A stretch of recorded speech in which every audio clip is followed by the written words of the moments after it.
Oh, there's a big bear. A brown bear popped up in our campsite. These bears are incredibly fast. We were trying not to panic, but panicking secretly. It's been pretty much an entire summer of no podcasting. Which has been so strange. Yeah. Highlight from your summer, from our time apart. In a way, we kind of did similar things. We did. Both you and I separately went to Alaska for the first time. Yes, that's where I got the sweatshirt. I think that was my highlight. Is I went on a trip with my dad to Alaska. He's really big into fishing. We did fly fishing, we did trout fishing, and we did king salmon fishing. Yep. Oh, shit. Yep. Nice.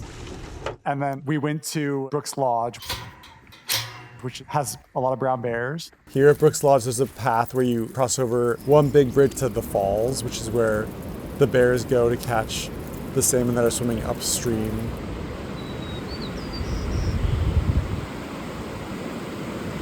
Very specifically, people go to Brooks Lodge to be amongst the brown bears when you're there. They have very specific rules. Don't be alarmed, but a bear most likely will cross your path. Don't turn your back to a bear. Don't run from a bear. Can I ask you if you, and I may have a secret source, Yeah. or did anything alarming and life-threatening happen to you? Well, I'm assuming my dad shared some stories with you. Yeah. There were two big incidences that were actually captured on camera because I GoPro'd the whole thing. Yes. In the summer in Alaska, the sun stays up for a large part of the night. Feels like it's 5 in the evening or 6, but it's like 9:15. We did some night fishing out there whilst there was like a brown bear like far in the distance, but brown bears are freaking fast. On the bridge, there was like a crowd that was forming. And when people would gather like that, that meant that usually there was a bear, people were taking pictures and stuff. Mhm. And my dad and I like couldn't see what was happening. We were like in the water and we like didn't know if a bear was like approaching us. So my dad was like, we need to like get our fishing gear, get out of here. Yeah. Okay. But the only way to get onto the bridge is we kind of had to walk towards where all the people were congregating, which might mean like where the bear was. So we started like first walking through the water, but then near the edge of the river, it got really muddy. So we were getting like stuck in the water. So it was like the combination of not knowing if the bear was approaching us. We were trapped in the mud, trying not to panic, but panicking secretly. We made it out okay. It was very like adrenaline inducing. My heart's racing. Because again, these bears are incredibly fast. But then on top of this, I'm so glad you reminded me of this tangent. On top of that, my dad and I would then reflect back on the day's events. And we were sitting in front of our cabin, like reflecting on what was happening. And as we were reflecting on this event, To the mouth. Oh, there's a big bear. a brown bear popped up in our campsite. What are you going to do? We're in Alaska. Let's go inside. You just like didn't know like how often or where the bears were popping up. That's absolutely terrifying. But yes, your dad did tell me about some of that. It was a highlight. It was thrilling. What are some of your highlights? Well, yeah, I also went to Alaska on a cruise, and I purposefully avoided all the excursions that involved finding a bear. Here comes your team. There's time for us to skedaddle on out of here. Forward, girlie. Forward. I've already seen bears in Sequoia, which I'm sure I've talked about many times on this podcast because it was so traumatizing. So I avoided that. But yeah, I mean, Alaska's so beautiful. But I think the highlight was my sister and I went on this trip. We got to go back to Seattle where the ship took off. And I've been back to Seattle because, you know, for those of us who are new, Joe and I used to be neighbors in Seattle who loved movies and then moved away, moved to LA, became roommates, loved movies, made a podcast. I moved to Chicago. Still love movies and have podcasts. Okay, you're all caught up. We're in an Uber from the airport heading toward the Seattle skyline. And I'm like, what does it feel like? How does it feel to be back? And she's like, wow, it's crazy. Like, I remember this stuff. Whoa, it's amazing. And she's like, yeah, I can't believe it's been like 7 years. I'm like, what? And I was like, no, it's been almost 2 decades. So I'm old now. Yeah, so we're no longer roommates, and it's been different not having you here, but Aw. great having this podcast to talk about things we love, movies, TV. Yes, I agree. It's like nice to have your own place, but also it's like when I'm watching something, I'm like, oh man, I wish my friend was here so I could just watch it with him. So what have you been watching without me? Did you see Weapons? Yes. Amazing. I loved it. So my criticism of it, I loved it as a first-time viewer. Sure.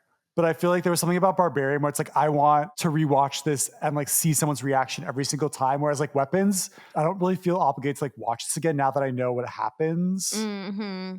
Yeah, I mean, I thought the humor, and I did see it in a crowded theater, and I think like the humor would make me maybe want to see it again, just to like feel the reactions of people laughing.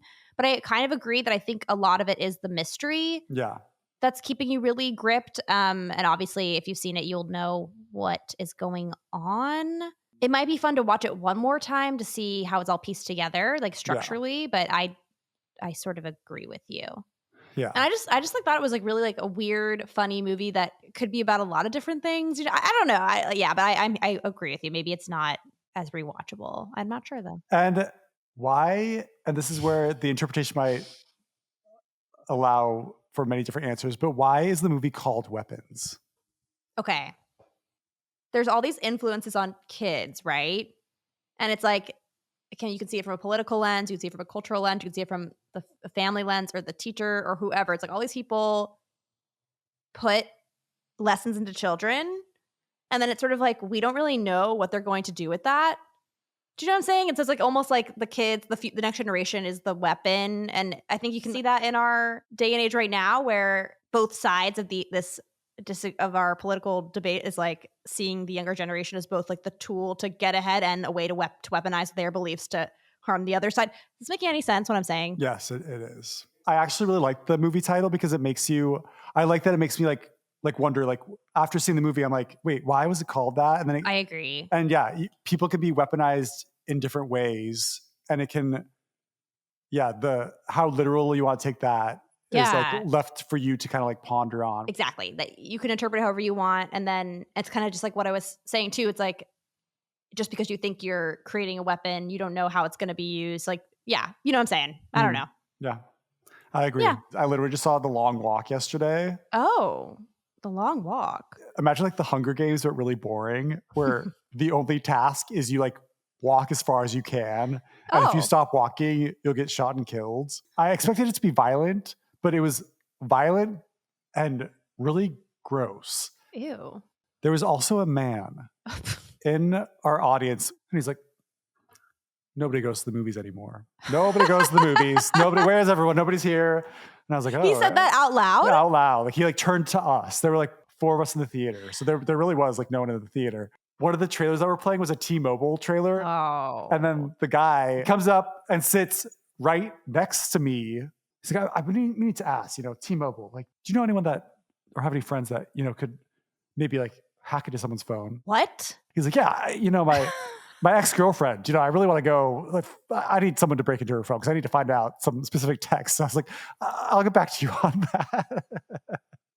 Okay. Oh, Freakier Friday. I finally saw Freakier Friday, and it was so LA. It was very like in love with LA, more so than the first one. Yeah. It made me be like, oh, I do love LA quite a lot. Freakier Friday, what were your thoughts on that? I loved it. It was so heartfelt. I feel like they really balanced nostalgia with a good film. Yeah, I agree. I was laughing hysterically, especially everything. I almost wish they never switched bodies because I feel like that's the most. I had so much fun just watching them like catching up with them as themselves. I agree. Oh. My headphone came unplugged because I was so excited that you enjoyed that movie. Please tune in for our next episode on Lurker and dig back into past episodes and listen up on movies and TV shows that we've talked about before. Yes, and we did get some suggestions from a lovely email this summer, which was amazing, and we are hoping to do some of those too. So if you do send us your suggestions, we will listen, or your criticisms. Yes. We might not listen to them, but we will definitely consider and talk about them. And as always, please like, subscribe, comment, engage. And I'm Joe. And I'm Allison. And this has been Queer Cinema Catchup. Bye.